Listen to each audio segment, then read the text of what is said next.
Hey everybody, I hope you all are doing well and welcome back to Whiskey Wonders. And today we are back in the amazing city of Paris for our Whiskey Wonders Part 2 video. If you have not checked out Part 1, number 1, I'll put a link up here, you check that one out as well.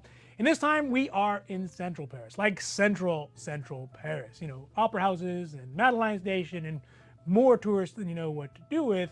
At one of our favorite whiskey haunts, where last episode we were in the very hip and very kind of cool neighborhood of Saint-Germain. This time around, we are in the posh central Paris neighborhood where you drink your whiskey with a finger up. And we see whiskeys that do truly reflect that clientele, like the Blanton Step Up, and I think best version of Blanton's, the Blanton's Gold, that really only sort of recently has hit the US shores pretty limitedly, as well as some more out of this world unicorn level Japanese whiskeys from Ichiro and Karuizawa. Man, these bottles themselves are just beautiful pieces of art, let alone the whiskey that's on the end. Now, before we get to the video, if you like these videos, if you like really all of our videos, whether it is the Wonders or the hauls or the reviews, unbottlings, unboxings, and really all the amazing stuff that we have cooking up for you. And we have a lot of stuff cooking up for you. Please don't forget to like and subscribe because it really does help the channel to grow, and we are growing, so thank you. But also because you get notifications when our newest videos come out, whether that is the longs, the shorts, or whatever else we cook up in between. All right, now, let's get down to the video. Now, while we were waiting for the International Wander Vision to get fired up, let us too get warmed up a little bit here and do a real quick whiskey check. And today, I think I'm going to be enjoying something that I usually avoid, but I want to retry it. Maybe things have changed. Maybe I have changed. Maybe you have changed. The High West Campfire, which is a kind of an experimental blend of American single malts, I think, or straight bourbon whiskey blended with malted Scotch whiskey. What could go wrong, right? So let's see if we get a pop here. Ooh, that's a good pop though. That's a good pop. And get some juice. Oh yeah. And it's a whiskey. Because let's face it, you can never really drink too much of it. You can only just drink it too fast. Cheers. Nope. Nope. Nope. Goes back. So first up for today is going to be a whiskey that many of us here in the good old US of A opine for. And up until recently, you know, you had to rely on folks bring it in, maybe your brother-in-law bringing it back in suitcases to get our hands on it, which is going to be this Blanton's Gold. And you're welcome, folks. Now, in my personal opinion, Blanton's Gold is going to be the best version of Blanton's in the regular standard Blanton's line. I guess you can call it standards because it is here, but I don't know, it's European, whatever. It has really the right palate at the right price if you're lucky. You know, the Blanton's Gold just hits that bullseye. Now, of course, the original Blanton's is good. The single barrel, not bad, right? But it does feel a bit dated as far as the palate goes. Kind of like those flowery couches from the 70s or large shoulder-padded suited jackets for both men and women from the 80s. But the Blanton's Gold is what I like to think of an evolution, right? It is an iteration, a newer iteration of the original Blanton's. And the main difference really is just simply that they have changed the ABV. So it's not so high to throw off the balance of the Blanton or to take over for a lot of the amazing Blantoniness and its flavors that, you know, honestly, you do get. You get a lot of overbearingness in ABV when you get it from that, you know, 64% that you get from the straight from the barrel. Now, the Blanton's Gold is currently available in the United States. And in fact, I think we got this one from Costco at a Costco grand opening. I'll put a link up here recently. But it is not as readily available as it is or was in Europe. For some reason, Buffalo Trace had the genius idea that, you know what?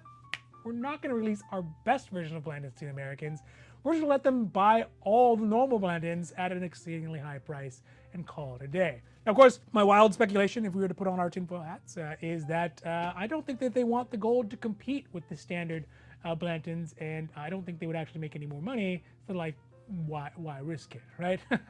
But in most aspects, the Blanton's Gold is the same as a single barrel. It is from the same warehouse. It is aged the same amount of time. This one specifically is, it is a 700 milliliter, because I think we did get this one from Europe, or maybe maybe Costco brought it in from Europe. Is that possible? It is from the same warehouse, H, Rick number 38, from 8921, and from barrel number 545, just in case you guys are doing the Blanton's bingo math there. And like the normal Blantons, it is also named after Colonel Albert Blanton's, not a real colonel, but it was actually invented by Master Distiller Elmer T. Lee. And yes, it is that Elmer T. Lee. And is obviously credited with being the world's first single barrel. So that's kind of the history.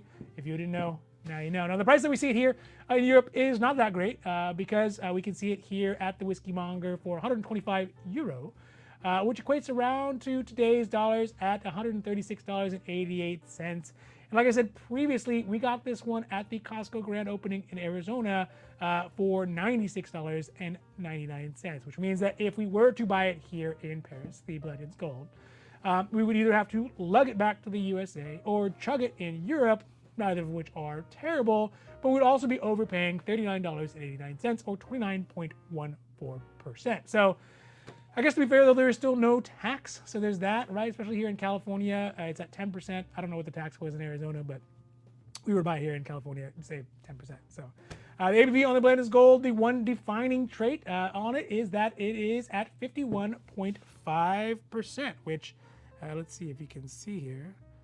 There we go. At 51.5%, or 103 proof. And again, that is a nice step up from the standard 46.5 on the normal Blanton's single barrel. Tasting notes on it, including mine, when we did try it side by side next to some of the other Blantons, and I think even some of the Wellers, is that the ABV seems to add a few inches in height to it, to the standard Blantons. It feels a bit more mature.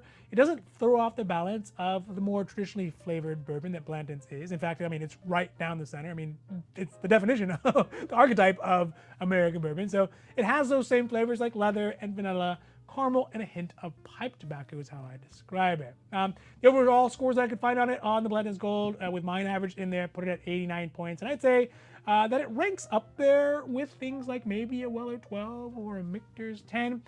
But without an actual age statement on it, I just don't think it's ever going to get above 90 points. So that's just my opinion. So I don't know. You think that's fair?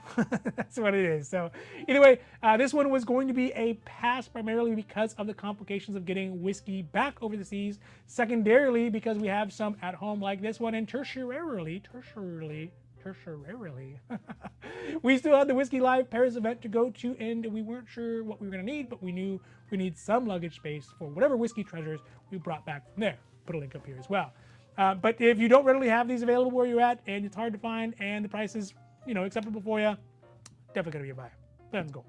Now, to step up from the mundane, like we had with the Blanton's Gold, let's move into the mythical level of whiskey, a murderer's row, if you will, of Japanese whiskey. Because in this case, we're going to go down into the belly of the unicorn cave that the Whiskey Boutique has, and where they showcase some of their rarest of the rare, god-level whiskeys.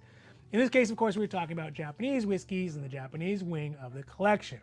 It is pretty common both here in central and outlying areas of Paris to find the big Japanese whiskey house whiskeys. The Nikkas, the Centaurs, even the top levels of those ones. So things like a Hibiki 30, a Nikka 21, Yoshi 10, Yamazaki 25.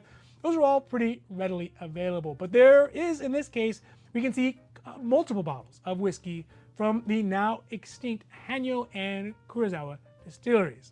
These include a large selection of the Geisha whiskey collection from Karuizawa and the card series that are composed of saved whiskeys from the Hanyo distillery, but re-released by Master Distiller Ichiro Akuda's Chichibu distillery. I just like saying that, Chichibu. Chichibu. And I think that there's an honest moment where we have to say it's very arguable about however these whiskeys taste. And ultimately, I don't think that it really matters whether they are delicious or not. I'm sure they are, but I don't think it really matters because these whiskeys have gone beyond the realm of most whiskey drinkers because they have become much, much more than whiskey, but more a collector's item. The caliber of like a Pappy 23 or a Eagle Very Rare. But also, since they are not being produced anymore, they are more maybe like Bitcoins or things like that have huge fluctuations in their values, usually in the positive direction, which, of course, adds the difficulty of getting them. Furthermore, those folks who are buying these, well, they're not drinking them and they're not really reviewing them, so I don't really have a review or tasting notes on them as well. I think Ralphie did one once, and that's pretty interesting. I would say check that out. But I think the interesting thing about this most is that I would argue that the whiskey world is in a similar situation right before the whiskey ice age of the 80s happened, where there was so much new money, including mine and probably yours, sloshing around. It spurred innovation in the whiskey and bourbon industry and rarities and exotic whiskeys and all this kind of stuff. But the thing is, they're not all going to make it through this next freeze, regardless of how good they are. So I walk around, a Total Wine or a liquor store or places like this, the duty free, and I see some amazing boutique whiskeys like these, similar to the Hanyo and the Karuizawa, and I wonder which ones of these are going to go into extinction without anybody remembering, and which ones will be, the whiskey equivalent of Bitcoins, just worth their weight in gold. So I don't know. I'd be curious what you all think about that. Something to think about as I walk around is like, hey, a lot of these whiskeys are going to disappear. Some of them are going to be crazy good. Some of them will be crazy tasteful and hard to find. And some of them are going to be crazy valuable. So that's it for today's Whiskey Wanders and Paris Part 2. And I really hope that you enjoyed this video. And in fact, I hope you enjoy all of our videos, whether it is the Wanders or the hauls or the reviews or the unbottlings, unboxings, and really all the amazing stuff that we have cooking up for you, and we have so much more. But if you do like those things, please don't forget to like and subscribe, because it really does help the channel to grow, and we are so thankful for that, and we are growing, so thank you. But also because it means that you get notifications when our newest long videos come out, when our newest short videos come out, and kind of whatever else we have coming in between. Now, just remember, if you do find a whiskey that you love, wherever you are in the world, just buy it, because if you don't, somebody else surely will. And in this case, well, maybe not in this case. It might even be me. All right, everybody, have a great rest of your week. I'm out, and au revoir.